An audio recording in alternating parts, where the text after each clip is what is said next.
सत्यजीत मेरे सहयोगी के कैमरा के एंगल से भी देख लेते हैं कि वो क्या कैप्चर कर पा रहे हैं, उनसे भी जानकारी ले लेते हैं। सत्यजीत, जहां पर आप खड़े हैं वहां से भी ये पूरा काफिला दिखाई दे रहा होगा ईडी के अधिकारियों का। अब अंदर जाने का सिलसिला शुरू हो चुका है, कितनी देर में पूछताछ हो सकती है? हम लोग ठीक सीएम हाउस के सामने खड़े हैं और गाड़ियों को चेक करके अंदर भेजा जा रहा है। सबसे बड़ी बात यह है कि उनके आइडेंटिटी को देखा जा रहा है। सीएम सिक्योरिटी के लोग जो हैं उनके आइडेंटिटी को देख रहे हैं, सेटिस्फाई हो रहे हैं। ये एक एसओपी होता है, स्टैंडर्ड ऑपरेटिंग प्रोसेस, की उनके आइडेंटिटी को देखने के बाद उनको जो है अंदर अलाउ किया जाता है, क्योंकि हाई सिक्योरिटी जोन है, सीएम हाउस है। किसी को भी जो है जब भी अलाउ किया जाता है तो उनको बाकायदा पहले चेक किया जाता है। यहाँ देखा गया, उसकी रिकॉर्डिंग भी की गई है और तमाम जो देख सकते हैं कि भारी भड़कम सुरक्षा में ईडी के अधिकारी पहुंचे हैं। पहले ही उन्होंने रिक्वेजिशन दिया था कि सुरक्षा के व्यवस्था किया जाए, डीजीपी और इसके अलावा जो है चीफ सेक्रेटरी को पत्र लिखा गया था, एडवाइजरी जारी की गई थी, 144 लगाया गया था और इन तमाम जो है व्यवस्था के बीच वो पहुंच चुके हैं। लैंड स्कैम, मनी लॉन्ड्रिंग का जो लैंड स्कैम मामला है उसमें स्टेटमेंट रिकॉर्ड किया जाएगा सीएम का। ये सेकंड सिटिंग होगी। इसके पहले लगातार 14 अगस्त से इस मामले में उनको जो है सम्मन दिया जा रहा था। हर बार वो ये कह रहे थे कि ये पॉलिटिकली मोटिवेटेड है, इन्वेस्टिगेशन जो है वो बायस्ड है। 14 अगस्त को आखिर क्यों बुलाया जा रहा है, जब सीएम जो है व्यस्त होते हैं इंडिपेंडेंस डे के कार्यक्रम को लेकर। उसके बाद वो सुप्रीम कोर्ट जाते हैं, उसके बाद उनको कहा जाता है कि आप पहले हाई कोर्ट में अप्रोच कीजिए। हाई कोर्ट ये सलाह देता है कि आप जांच में सहयोग करें। इस बीच वक्त जो है वो बीतता जाता है। अल्टीमेटली वो 20 जनवरी को जो उस वक्त चित्रा से जानकारी लेते हैं। चित्रा भी वहीं पर मौजूद है। चित्रा, आप जो बता रही थी कि ईडी के अधिकारी वहां पर पहुंच चुके हैं। अब हर बार जब भी ईडी की पूछताछ होती है ना, हमारे पास ये जानकारी जरूर आती है कि कितने सवालों की लिस्ट है दरअसल जिसके साथ ईडी के अधिकारी वहां पर पहुंचे हैं। ऐसी कुछ जानकारी मिल रही है? कितना लंबा चौड़ा ये प्रोसेस चल सकता है?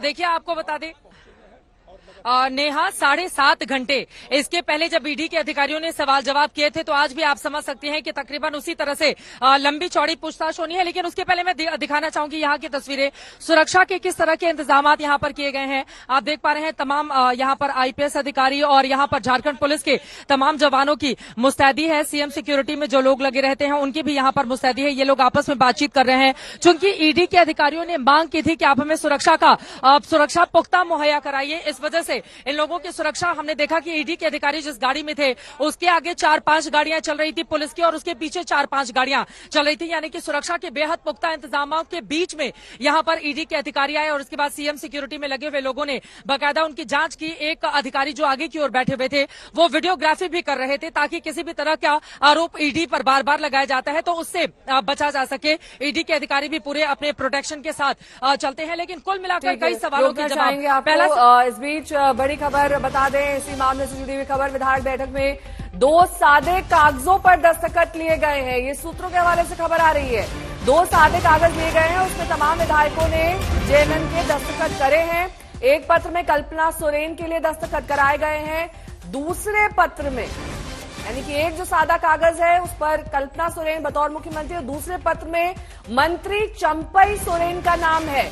अब ये ताजा और अहम जानकारी है मंत्री चंपई सोरेन के लिहाज से, जिनके नाम पर भी दस्तखत विधायकों से लिए गए हैं। तो कल्पना सोरेन के लिए तो दस्तखत है ही, लेकिन इसके साथ ही विधायकों ने हामी भरी है दूसरे कागज पर।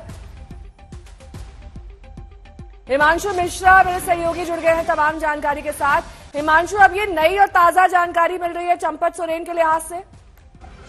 देखिए, बिल्कुल 2 पेपर्स पे जो है साइन कराए गए हैं। एक पे कल्पना सोरेन जो हेमंत सोरेन की वाइफ है और दूसरे पे चंपई सोरेन जो मंत्री भी हैं वहां पे, उनके लिए कि अगर जरूरत पड़ती है और हेमंत सोरेन अगर अरेस्ट होते हैं तो उसके बाद सरकार का प्रतिनिधित्व कौन करेगा, यानी कि अगला मुख्यमंत्री कौन होगा, उसको लेकर दोनों तरीके के पेपर्स तैयार कराए गए हैं। लेकिन हमारे सूत्र ये भी बता रहे हैं नेहा कि बसंत सोरेन और सीता सोरेन दोनों ने जो है 18 एमएलए उनके साथ हैं और 7 एमएलए कल भी जो है वो नहीं पहुंचे थे। शिबू सोरेन भी हेमंत सोरेन के साथ नहीं है। ये ऐसा बीजेपी के सूत्रों का कहना है कि शिबू सोरेन और साथ में जो है गीता सोरेन और बसंत सोरेन जो है, ये तीनों जो है वो अलग है और उनके साथ 18 एमएलए की जेएमएम में 2 सेक्शन है।